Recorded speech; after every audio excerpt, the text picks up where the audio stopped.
लगातार लॉकडाउन की मार झेल रहे व्यापारियों का गुस्सा अब बेकाबू होता दिखाई दे रहा है।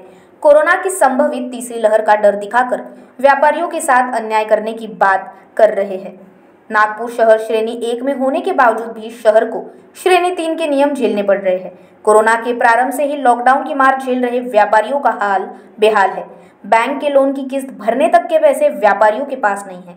जिन व्यापारियों की किराए की दुकानें हैं वो अलग टेंशन में हैं। Nag Vidarbha chamber of commerce के अध्यक्ष अश्विन मिहाड़िया ने मुख्यमंत्री से अपील की है कि जल्द व्यापार की समय सीमा बढ़ाई जाए। साथ ही कहा कि शहर में कोरोना के एक्टिव मामले 100 के आसपास है। रोज 10 से 20 नए पेशेंट निकल रहे हैं। कोरोना से संक्रमित परिवारों को क्वारंटाइन कर व्यापार में ढील देनी चाहिए ताकि व्यापारी तीसरी लहर झेलने के लिए तैयार रहे। शहर में कोरोना की तीसरी लहर के इंतजार में व्यापारियों का जीना मुश्किल हो चुका है। आइए डालते हैं एक नजर। जो व्यापारी की स्थिति है ये किसी से भी कुछ छुपा नहीं है। दिन प्रतिदिन व्यापारी की स्थिति बहुत दयनीय होती जा रही है। बैंकों के सबको लेटर्स आना चालू हो गए हैं, व्यापारियों के EMI बाउंस होना चालू हो गए हैं। इसको देखते हुए ऐसा लगता है कि कुछ दिन में जो व्यापार अभी ऑक्सीजन या वेंटिलेटर पे चल रहा है ये कोलैप्स हो जाएगा।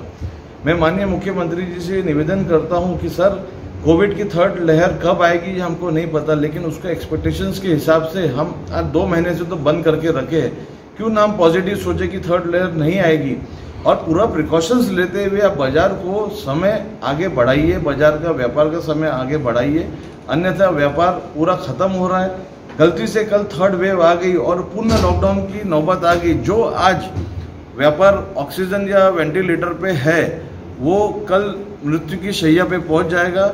अगर आज आपने उसको व्यापार करने का मौका दिए तो हो सकता है वो ऑक्सीजन से निकल के वार्ड के रूम में आ जाए ताकि थर्ड वेव को वो झेल सके।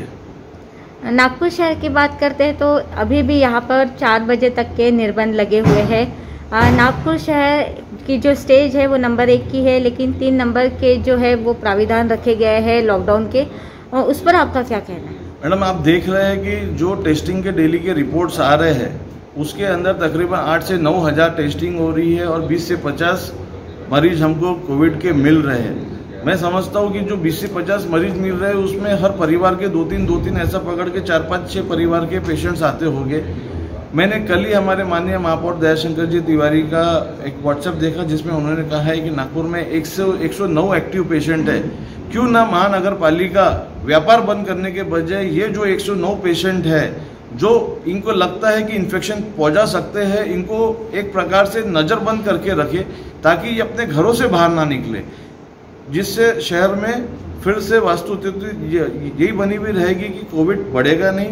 जो रेल मार्ग से आ रहे हैं, जो रोड मार्ग से आ रहे हैं, जो हवाई मार्ग से आ रहे हैं, उन पर कोई चेक नहीं है, जो कि गवर्नमेंट की जवाबदारी है। गवर्नमेंट अपनी जवाबदारी किसी भी प्रकार से लेने को तैयार नहीं है, लेकिन सेफर साइड से मार्केट बंद करके रख दिया गया है। बिल्कुल सर, यातायात जो है वो नागपुर शहर की सुचारू रूप से लॉकडाउन मतलब 4 बजे के बाद भी दिखाई देती है। आज आपने सभी व्यापारियों को के साथ बात करने के लिए यहाँ एक बैठक बुलाई है, उसके बाद अब व्यापारियों के का जो क्या रवैया होगा या फिर Nag Vidarbha chambers of commerce की ओर से क्या डिसीजन लिया जाएगा?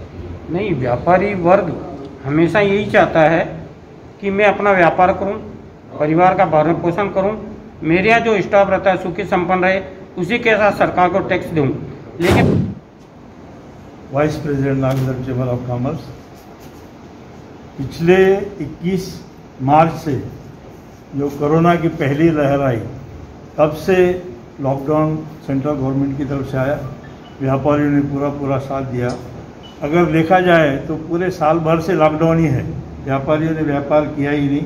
कई लोगों के बिजनेस उखड़ गए, कई लोगों की नौकरियां चली गई।